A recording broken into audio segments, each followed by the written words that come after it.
Hello students, welcome to Atomic Insight. I am Harsh Rawat, MSc Chemistry Gold Medalist 2025 from Jyoti Chandra Singh University.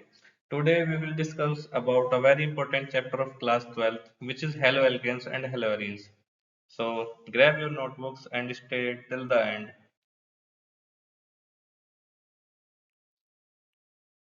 What is haloalkanes? Haloalkanes वो होते हैं जैसे कोई भी हमारे पास hydrocarbon है एलिफेटिक लाइक CH2CH3 है प्रोपेन है हमारे पास। अगर हम इसका एक हाइड्रोजन एटम यानी अगर हम इसे 2 बना दें और यहाँ एक H लिख दें, इसका हाइड्रोजन एटम X से रिप्लेस कर दें, कोई भी हेलोजन एटम से रिप्लेस कर दें, तो ये बन जाएगा एल्काइल हैलाइड और हेलोएल्केन्स। ठीक, ऐसे ही होता है हेलोएरिन्स।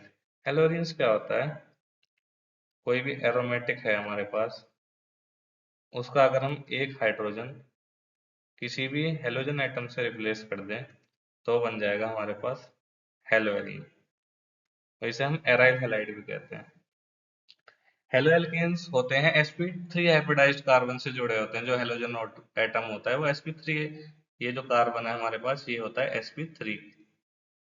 और ऐसे ही ये वाला कार्बन है हमारे पास sp2, ये हेलोएरिन्स में होता है, ये हेलोएल्केन्स में होता है। अगर हम क्लासिफिकेशन करें हेलो एल्केन्स की on the basis of halogen atoms, जैसे मोनो हेलो एल्केन अभी हमने एग्जांपल लिया था CH2, अगर हम इससे X जोड़ दें तो सिर्फ एक हेलोजन एटम जुड़ा हुआ है इससे, तो इसे हम कहते हैं मोनो हेलो एल्केन। अगर दो हेलोजन एटम जुड़े हुए होते हैं तो इसे हम कहते हैं डाई हेलो एल्केन।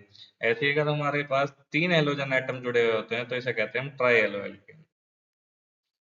अगर हम एरोमेटिक में आ जाएं, अगर किसी भी बेंजीन रिंग से या किसी भी एरोमेटिक रिंग से जुड़ा हुआ है हेलोजन एटम, उसे हम कहते हैं मोनोहेलोरीन। अगर एक एक जुड़ा हुआ है, अगर दो जुड़े हुए हैं तो डाई हेलोएरीन और 3 जुड़े हुए हैं तो ट्राई हेलोएरीन।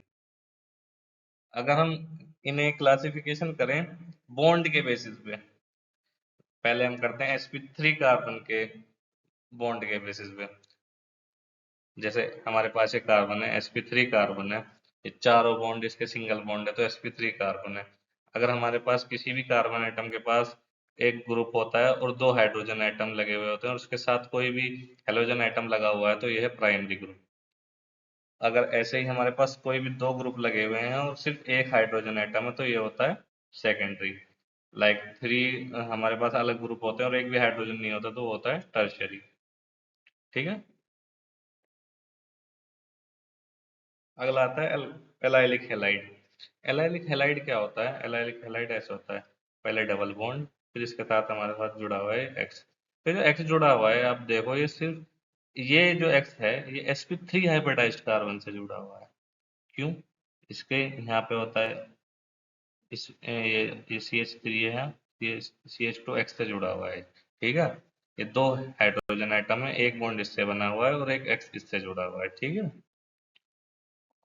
अगला है बेंजाइलिक। बेंजाइलिक में भी क्या है, इसके पास 2 हाइड्रोजन एटम है और एक बॉन्ड ये रहा सिंगल बॉन्ड और एक हेलोजन के साथ बना हुआ है, इसलिए ये होता है, बताओ, sp3 हाइब्रिडाइज्ड कार्बन। ये वाला कार्बन जो है इसमें sp3 है और बाकी जितने भी कार्बन है ये ये ये वाला ये सब है sp2। अगर हम sp2 कार्बन बॉन्ड के साथ देखें, जैसे विनाइलिक है, विनाइलिक का डायरेक्ट बॉन्ड है होता है जैसे CH2 डबल बॉन्ड CH और हमारा इसके साथ लगा हुआ है X। ठीक है, 2 बॉन्ड ये रहे, 3 और एक 4। ये जो कार्बन होता है ये होता है sp2 हाइब्रिडाइज्ड। इसमें 3 सिंगल बॉन्ड होते हैं, एक सिंगल बॉन्ड, 2 सिंगल बॉन्ड और 3 सिंगल बॉन्ड। ठीक है, ऐसे ही एराइल हैलाइड होता है। एराइल हैलाइड भी बिल्कुल सेम होता है, इसके पास कितने सिंगल बॉन्ड है, 1 2 3। ये भी जो कार्बन है ये भी क्या है, sp2 हाइब्रिडाइज्ड। ठीक है, अगर हम sp कार्बन के साथ करें यानी ट्रिपल बॉन्ड के साथ, देखो जैसे ये है क्लोरोप्रोपाइन, इसमें कितने सिंगल बॉन्ड है, एक, दो। आपको मैं बताऊं, एक ट्रिक होती है। अगर हमें किसी भी हाइब्रिडाइजेशन लगानी होती है तो स्टेरिक नंबर जो होता है, स्टेरिक नंबर क्या होता है? स्टेरिक नंबर होता है नंबर ऑफ सिंगल बॉन्ड्स। ठीक। अब अगर हमारे पास नंबर ऑफ सिंगल बॉन्ड्स कितने हैं? चार, तो ये है sp3 हाइब्रिडाइज्ड। अगर हमारे पास तीन है तो ये है sp2 हाइब्रिडाइज्ड। अगर हमारे पास सिंगल बॉन्ड दो हैं तो ये है sp हाइब्रिडाइज्ड। यहाँ देखो आप, यहाँ सिर्फ दो सिंगल बॉन्ड है, एक और दो, ये दो पाई बॉन्ड है यहाँ पे। यहाँ पे ऐसे ही एक सिंगल बॉन्ड, एक सिंगल बॉन्ड, यहाँ पे दो पाई बॉन्ड है। ठीक है, तो ये है दोनों, ये वाला कार्बन है इसमें sp हाइब्रिडाइज्ड कार्बन। अगर हम इलेक्ट्रोनेगेटिविटी का ऑर्डर लगाएं तो sp सबसे ज्यादा electronegative, then sp2, then sp3। क्यों? यहाँ होता है परसेंटेज एस करेक्टर 50%, यहाँ कितना होता है 33%, और यहाँ कितना होता है 25%। हमने केमिकल बॉन्डिंग में लास्ट ईयर 11th में पढ़ा था, percentage S character directly proportional to electronegativity, और एक और है directly proportional to acidic strength. सबसे ज्यादा एसिडिक होता है ये। ठीक है, अब आते हैं इसके हम नोमेनक्लेचर पे। नोमेनक्लेचर बिल्कुल सिंपल होता है। नोमेनक्लेचर दो तरीके से होता है, एक कॉमन नेम और एक होता है आईयूपीएसी नेम। आईयूपीएसी नेम हमने 11th क्लास में बहुत अच्छे से पढ़ा है। जैसे ये है, अगर हम देखें आईयूपीएसी नंबरिंग करें यहाँ से, अगर हम इधर से नंबरिंग करें 1 2 3, इधर से भी करें 1 2 3, तो सेम आ रहा है। हम किधर से भी नंबरिंग कर सकते हैं, कोई दिक्कत नहीं है। तो इसमें क्या है, 2 पे क्या लगा है? ब्रोमो। और कितना है? तीन कार्बन है, तीन का होता है प्रोपेन। सारे सिंगल बॉन्ड है। ऐसे ही यहाँ देखो, हम यहाँ से चले 1 2 3, तो यहाँ से भी चलेंगे, पर यहाँ से हमारे क्लोरीन जो आ रहा है वो फर्स्ट पोजीशन पे आ रहा है, तो हम इधर से चलेंगे। तो 1 क्लोरो 2 मिथाइल प्रोपेन, ऐसे 2 क्लोरो प्रोपेन, ऐसे 1 ब्रोमो प्रोपेन। ऐसे होता है इसमें, क्या नाम है, हेलोरीन में, ब्रोमोबेंजीन 1 3 डाइब्रोमोबेंजीन, 1 3 5 ट्राइब्रोमोबेंजीन। इसमें ये मेटा ग्रुप होता है, ये ऑर्थो ग्रुप होता है, और ये क्या होता है? पैरा। ठीक है, और ये होता है मेटा। अगर हमारे पास दो, एक ही कार्बन से दो हेलोजन एटम जुड़े हुए होते हैं, उसे कहते हैं हम जैम डाइहैलाइड। ठीक है, अगर दोनों अलग अलग कार्बन से जुड़े हुए हैं तो उसे कहते हैं विसिनल, और इसे कहते हैं जेमिनल। आईयूपीएसी नेम क्या होगा? 1 1 डाइक्लोरोइथेन और 1 2 डाइक्लोरोइथेन। अब आते हैं नेचर, बॉन्ड का नेचर कैसा होता है। आप सब जानते हैं, अगर हम इसके साथ कार्बन के साथ क्लोरीन लगा दें, कौन सा ज्यादा इलेक्ट्रोनेगेटिव है? ऑब्वियसली क्लोरीन ज्यादा इलेक्ट्रोनेगेटिव है, तो ये अपनी तरफ इसकी स्ट्रेंथ खींचेगा। तो यहाँ आएगा पार्शियली नेगेटिव और यहाँ आएगा पार्शियली पॉजिटिव। ठीक है, ऐसे ही हमने लिखा है, as we go down the group in the periodic table, the size of halogen atom increases. Chlorine atom is the smallest and iodine atom is the largest. The carbon halogen bond length also increases. बिल्कुल, अगर shell increase हो रहे हैं, नीचे जाते हुए shell increase होते हैं, तो इसकी बॉन्ड लेंथ भी तो इंक्रीज होगी।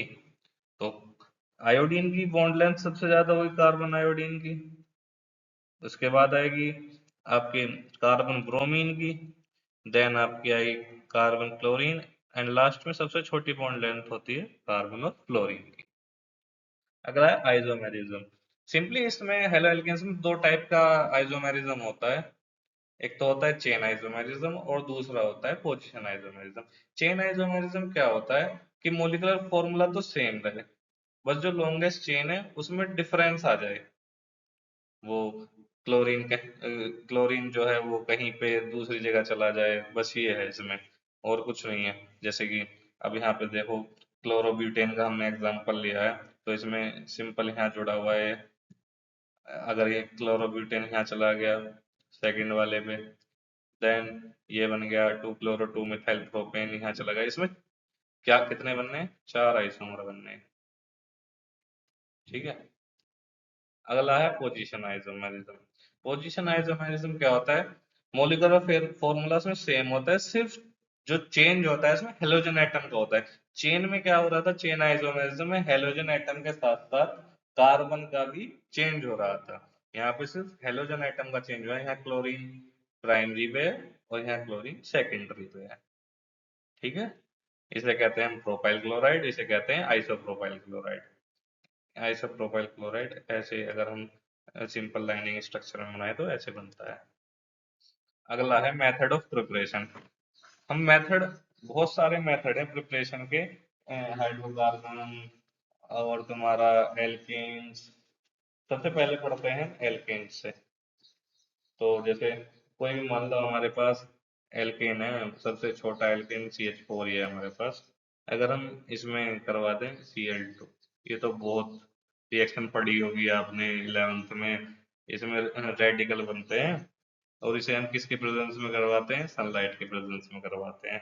तो इससे क्या मिलता है? CH3Cl plus CH2Cl2 plus CH3Cl3 plus CHCl3, sorry, और CCl4। इसमें हमें चारों तरीके के मिल जाते हैं, मोनो, पॉली, डाई, ट्राई, सब तरीके के मिल जाते हैं। ठीक है। लाइक जैसे हम दूसरा एग्जांपल लेते हैं, CH3, CH2, CH3। अगर हम इसकी करवाएं Cl2 in the presence of sunlight, तो ये देता है CH3, CH2, CH2, Cl plus CH3, CH, CH3 और यहाँ पे Cl। ठीक।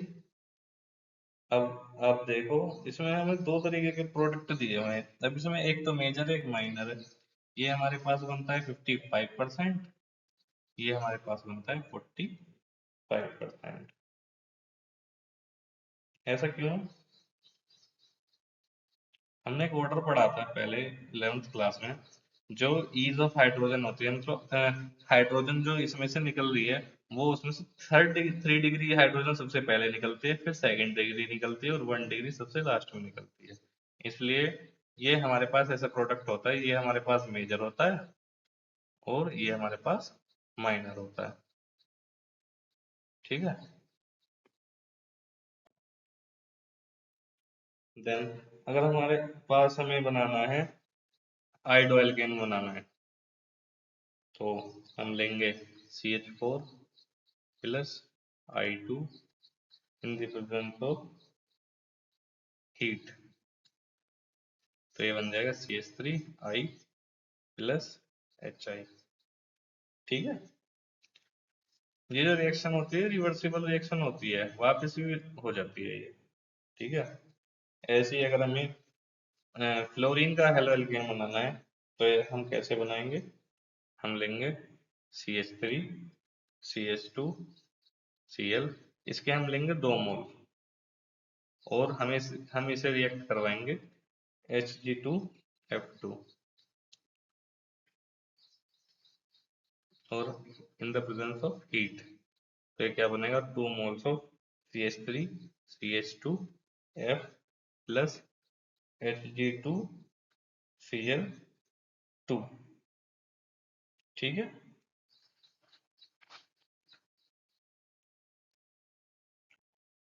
अगला है इलेक्ट्रोफिलिक एडिशन ऑफ एल्कीन्स। हाँ, हमारे पास अगर हम सिमेट्रिक एल्कीन लें, जैसे CH2 डबल बॉन्ड CH2 है हमारे पास, सिमेट्रिक है। अगर हम इसकी HBr के साथ करवाएं रिएक्शन, तो कैसे बनेगा? ये बॉन्ड टूटेगा, एक के साथ तो चला जाएगा H, एक के साथ चला जाएगा Br। ठीक है। ये हमारे पास क्या बना, ये बना हमारे पास ब्रोमो इथेन। ठीक है। ऐसे ही अगर हम आइडो एल्केन बनाना है, आइडो इथेन, तो हम लेते हैं CH2 double bond CH2 plus HI, और इसमें क्या बनेगा CH3 CH2I। इसका नाम है आइडो इथेन। ठीक है। ये तो हो गया सिमेट्रिक के लिए। अब आते हैं हमारे पास अनसिमेट्रिक के लिए। अनसिमेट्रिकल।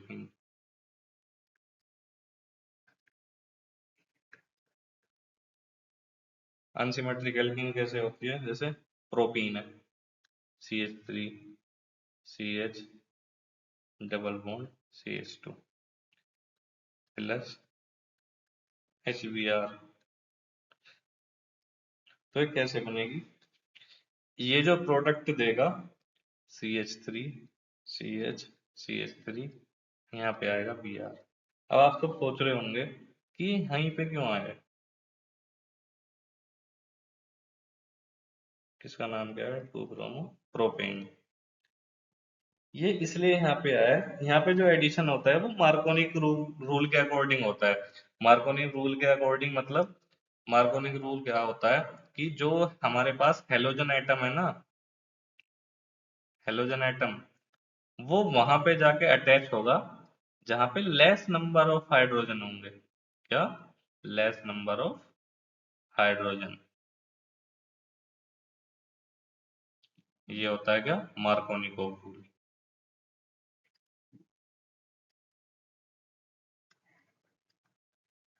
ये होता है मार्कोनिकोव रूल। ठीक है। और एक होता है एंटी मार्कोनिकोव रूल।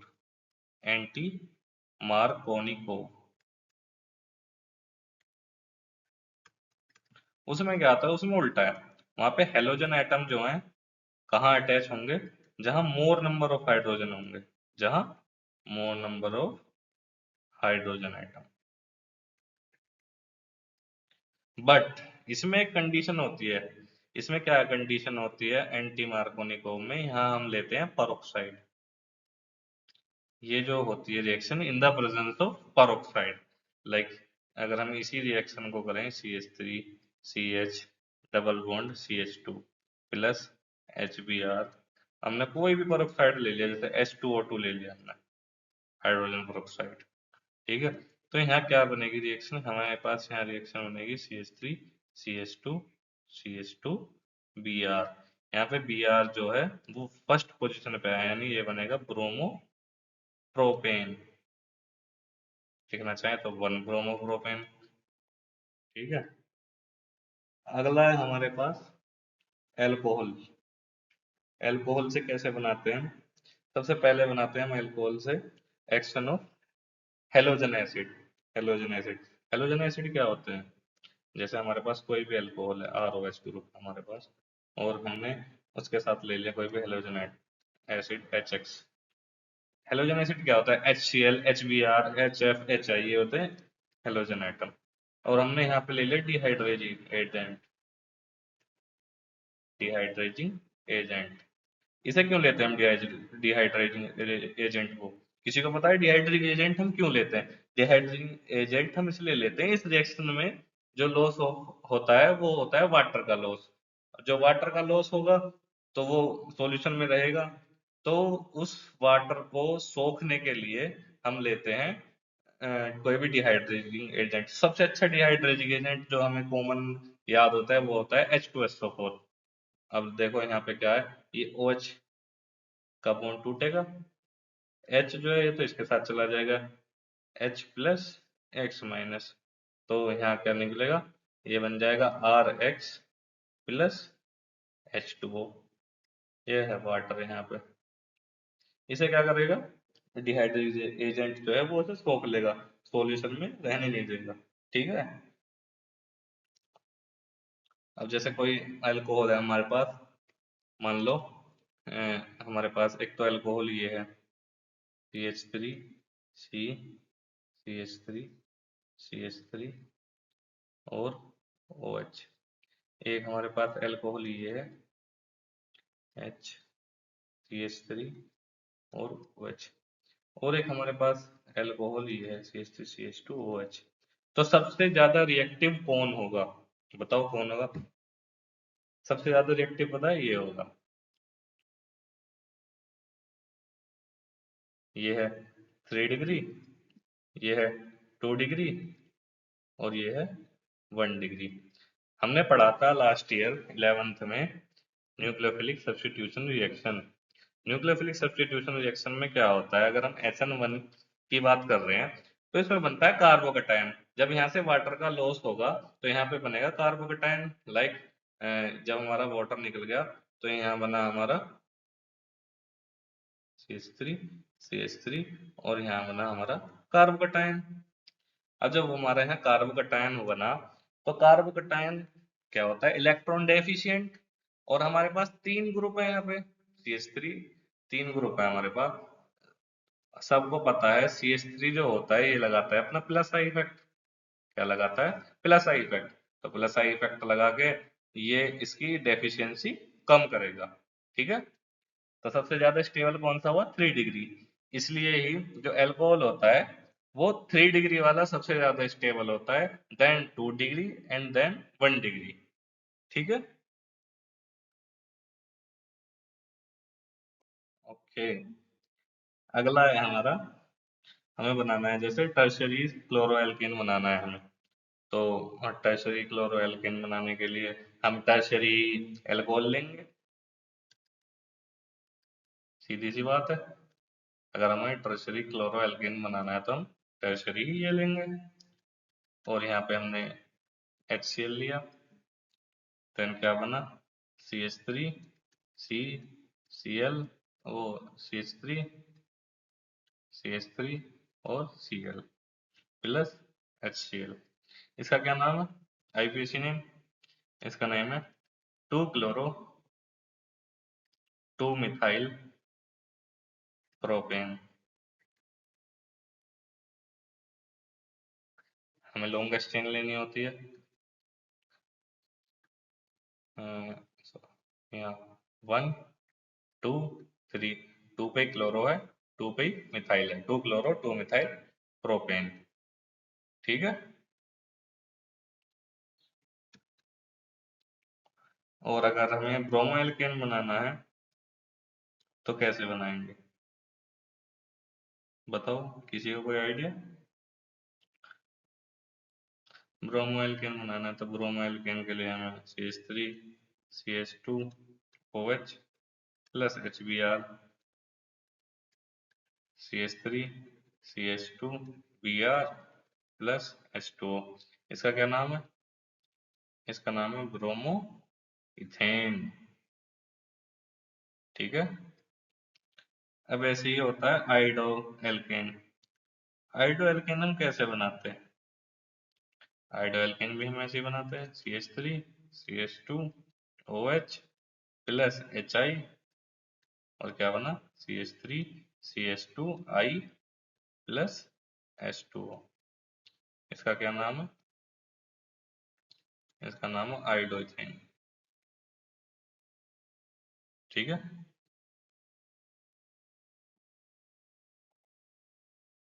अगला है फॉस्फोरस हैलाइड। ये तो सिंपल रिएक्शन है, हमने लास्ट ईयर पढ़ी भी थी। अगर हमें किसी भी को भी, ज्यादातर हम इससे क्या प्रिपेयर करते हैं बताओ बच्चों? इससे हम क्या प्रिपेयर करते हैं? इससे हम प्रिपेयर करते हैं क्लोरोएल्केन्स। फॉस्फोरस हैलाइड क्या होता है? फॉस्फोरस हैलाइड PCl3 या PCl5, ये होते हैं फॉस्फोरस हैलाइड। जैसे मान लो हमें, ज्यादातर जो हम यूज में लेते हैं इसे यूज में लेते हैं ना, तो होते तो ये भी हैं PBr3 PI3। ठीक है। पर हम जो ज्यादातर बनाते हैं इससे ही बनाते हैं। जैसे हमें बनाना है क्लोरोइथेन बनाना है, तो क्लोरोइथेन बनाने के लिए CH3 CH2OH प्लस PCl5। इसके रिएक्शन से क्या बनेगा? CH3 CH2 Cl plus POCl3 plus HCl। कैसे बना होगा ये? आइडिया कुछ? हम्म ये PCl5 जो होता है ये ऐसा होता है। क्लोरीन, क्लोरीन, क्लोरीन, क्लोरीन और क्लोरीन। ठीक है, एक Cl तो निकल गया इसके साथ। ठीक, एक Cl का बॉन्ड बन गया हमारा इसके साथ। अब इसकी कार्बन की वैलेंसी जो होती है 5। तो ये PaCl3 जो है ये आता है ऐसे Cl, Cl, Cl, वैलेंसी पूरी। ठीक है, अगला है हमारे पास थायोनिल क्लोराइड। थायोनिल क्लोराइड क्या होता है? SOCl2। इससे भी क्या बनता है? इससे बनता है क्लोरोएल्केन plus SOCl2, then CH3, CH2, Cl। ये क्या है? Chloro ethane. और क्या निकलेगा हमारा इसके साथ? सल्फर डाइऑक्साइड निकलेगी और HCl गैस निकलेगी। ठीक है,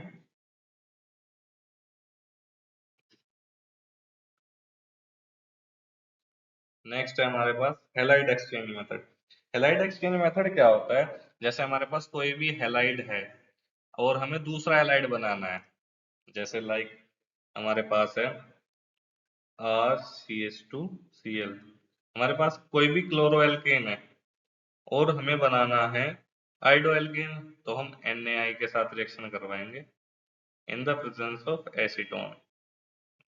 तो ये बनेगा RCH2I प्लस NaCl। ठीक है, इस रिएक्शन का बहुत फेमस नाम है। इस रिएक्शन को बताओ बच्चों क्या कहते हैं? ये बहुत ही इम्पोर्टेंट रिएक्शन है। इम्पोर्टेंट रिएक्शन है ये बहुत ज्यादा। इसका नाम है फिनक्लिस्टीन रिएक्शन। ये क्या है? फिनक्लिस्टीन रिएक्शन। इसमें क्या होता है? कोई भी एक एल्केन से दूस with the help of other alkane हमें एक्सचेंज करना है। जैसे हमें क्लोरो एल्केन से हमने बनाया यहाँ पे आयोडो एल्केन। ठीक है, ये होता है फिनक्लिस्टीन रिएक्शन। ऐसे ही अगर हम ऐसे ही अगर हम बना रहे हैं, क्या नाम है इसका, फ्लोरीन का बना रहे हैं, फ्लोरो एल्केन बना रहे हैं, जैसे ये CH3Br प्लस AgF। ठीक, और ये बना हमारे पास CH3F प्लस AgBr। ये रिएक्शन है स्वार्ट्ज रिएक्शन। कौन सी reaction? Swarts reaction. Swarts reaction में क्या होता है? इसमें हम बनाते हैं कोई भी एल्काइल क्लोराइड एल्काइल ब्रोमाइड लेते हैं और हमें बनाना होता है जैसे कि कोई भी फ्लोरोएल्केन बनाना है हमें, तो हम फ्लोरीन का कोई भी मेटेलिक सोल्ट लेते हैं, जैसे सिल्वर फ्लोराइड है ये।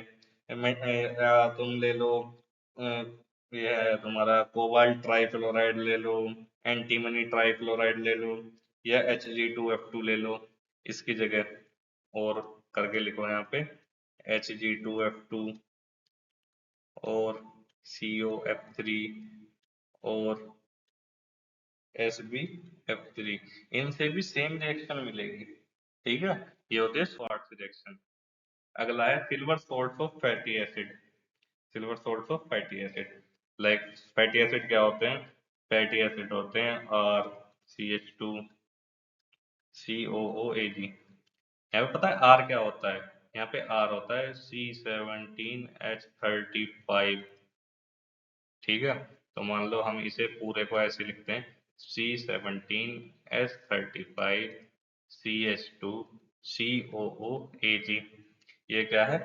सिल्वर सोल्ट है, फैटी सोल्ट, फैटी एसिड का सिल्वर सोल्ट बना हुआ है। ठीक है, इसकी रिएक्शन हम करवाते हैं Br2 से in the presence of chloroform. In the presence of chloroform, तो क्या बनेगा हमारे पास? RCH2Br। RCH2Br, और इसमें से क्या निकला, CO2 निकल गई और AgBr। यहाँ पे R क्या है, R है हमारा C17H35। ठीक है। तो स्टूडेंट्स, कैसा लगा आज का लेक्चर? आज हमने इसमें क्या क्या करा, हमने पहले पढ़ा कि हेलो एल्केन्स एंड हेलोइरिन्स क्या होते हैं, उसके बाद हमने उसकी क्लासिफिकेशन देखी, देन हमने देखा कि नेचर ऑफ कार्बन और हेलोजन बॉन्ड कैसा होता है, फिर हमने क्या पढ़ा, फिर हमने पढ़ा इसके आपके ये इसमें आइसोमेरिज्म कितने प्रकार का होता है, देन लास्ट में मैंने पढ़ा मेथड्स ऑफ प्रिपरेशन। सो आपको अगर अच्छा लगा हो तो चैनल को सब्सक्राइब करिए and wait for the next video. Thank you and have a nice day.